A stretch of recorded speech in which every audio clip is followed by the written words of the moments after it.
The Bharat-Bangladesh Art Fest 2024, a collaborative exhibition organized by the Santiniketan Kala Bhavan Praktoni (SKBP) and Bangladesh Artist Group Dhaka, is currently showcased at the Academy of Fine Arts, Kolkata from the 7th to 12th July 2024. This landmark event brings together distinguished artists from Dhaka Art College, Bangladesh and Kala Bhavan of Santiniketan, aiming to strengthen cultural ties through a shared platform.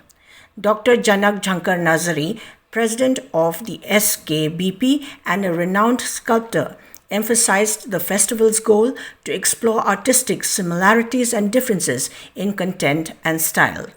He highlighted the historical significance of figures like Silpacharya Jainul Abidin, the founder principal of Dhaka Art College, and Silpacharya Nandalal Bose, founder principal of Kala Bhavan, noting their contributions to modern art education in Bangladesh and India, respectively.